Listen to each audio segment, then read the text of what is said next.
alaikum, my people. This interview you're about to watch is an interview I've been getting.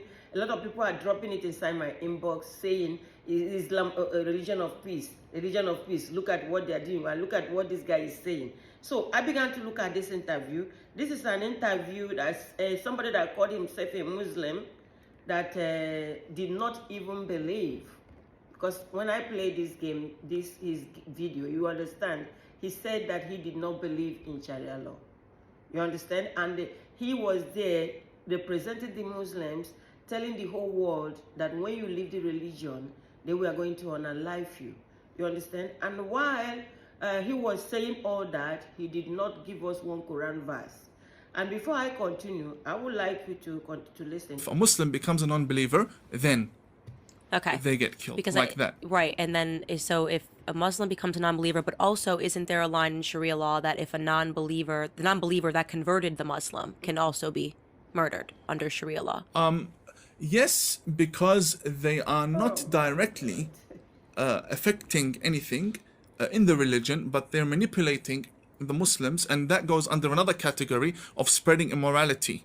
Okay. Because converting people away from Islam is seen by Sharia law as spreading immorality on the earth. Okay. And if you do that on this planet, then the chosen ones, the Muslims, have to take care of that person. It's just so if I fall in love very with, sophisticated. If I fall in love with a Muslim man, not gonna happen. Okay, but if I do, no, he then says, you know what, I'm not going to be Muslim anymore. I can be murdered, and he can be murdered.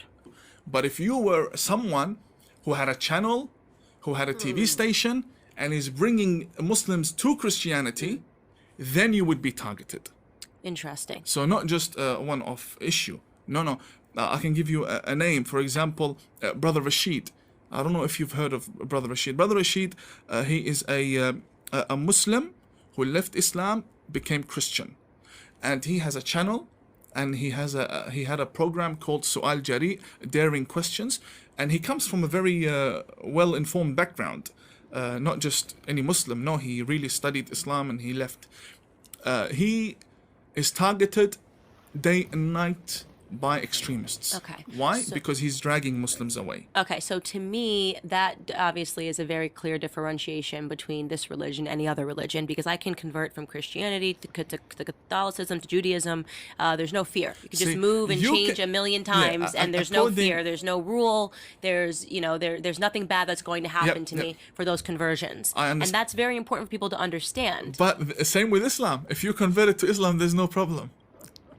To, but not out, right? No. Yeah, converting into easy, converting out of. And by the way, just for your viewers, I'm not here promoting Sharia law. I'm just explaining. We're just talking about it. We're talking about what they believe. You do not believe in Sharia law, I want to make that super clear to everybody. Surah An-Nisa 137, Quran chapter 4 verse 37 said, "Verily, those who believe, then disbelieve, then believe again and again, disbelieve, and go on increasing in disbelief, Allah will not forgive them nor guide them on the right path." So I'm going to read you Surah Fatiha 4 that says Maliki Yamidin. Maliki Yamidin means the only owner, Allah, the only owner and the only ruling judge of the day of recompense. Allah will not forgive the person. You are not going to take that judgment for Allah. If the person leave, you are not going to take that judgment for Allah. And Quran chapter 5 verse 54 says, that is Surah Al-Ma'idah 54 said, "So you who believe, whoever from among you turn back from his religion, Islam, Allah will bring a people whom he will love, and they will love him. Humble towards the believers, stand towards the disbelievers, fighting in the way of Allah." So what is fighting in the way of Allah? When you go and read Quran chapter 2, Surah Baqarah 190, Quran chapter 2 verse 190 says, "Fight those that fight against you, and do not exceed the limit, because Allah hates transgressors." And Quran chapter 2 verse 191 also said, "Chase them out of your boundary where they have chased you out from. Do not exceed that limit. Do not chase them out of your boundary and exceed that limit. You understand? And the Quran chapter 2, verse 256, it says there should be no compulsion on anything that has to do on the religion. Nothing should be forced on anybody, or there should be no force on anything that has to do with the religion. You know, when I see people like this come to teach, you are telling me stories, no Quran verse, you are not coming down with facts and figures, you are just bringing your culture down to me. Quran made me to understand that Prophet Muhammad, peace and blessings of Allah be upon him, was sent to this world for the mercy of entire mankind. Because he came from Arab does not mean I should be like Arab, or I should do everything like Arab. You see, 18 minutes before I came out on this video, somebody wrote me and said, "Oh sister, I used to see your front hair. Can you just maybe try putting pin?" Because these are, I noticed some of them, they don't read Quran. Some of them that comes to my program, immediately I started discussing Quran, you see them drop. You understand? And now it's my job to remind this sister of Quran chapter 24 verse 60. I have an option there. I have option to cover my hair or not to cover my hair. Quran chapter 24 verse 60. You understand? When, if people are not reading, and those that you see going out fighting, are fighting for them, for their ignorance. You have to know the truth, and the truth will set you free. But mashallah, that all these kind of people are going to podcast, blackmailing and saying things that is so scary, making the religion to look so scary, that people are still reverting to Islam. Those that read the Quran are still reverting to Islam. You understand? These kind of people will not want to enter the door, and they will block the door for another person not to enter. You understand? Because whatever he's saying here, I did not see it. When you read Quran chapter 5 verse 32, Quran chapter 5 verse 32 said, if you unalive one person, one innocent person, it's like you have unalived the entire world.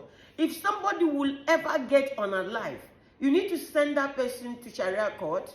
The person will go to the Sharia court. The government will now decide on the person whether if that person is guilty of the offense. The court will now say, okay, bam, we are going to take you out. You cannot just go about taking people out because they say something. No, yesterday I also watched a video from one imam also that was narrating this. You need to read. If you read, you will understand. You understand? And also put Quran chapter 2 verse 256 in your heart. Put it in your heart that, you are not supposed to do that. And let me say something about people unaliving people. We watch skits here. We watch people behave. We hear things that is happening around us. Some people don't know how to teach, and they don't know how to express themselves. Last month, we had a Nigerian girl was unalived by her roommate because of their fighting over cat. Some people don't know how to express themselves. The man that unalived her preferred the cat than her. So it depends on who you are facing. You see some people, you go to your village because they want to take what belongs to you. They chase to take you out, unalive you. You see, this is it. You only have to know who Allah, God the Creator, is before you know exactly what is going on in them. You don't know exactly what is going on in the heart of men.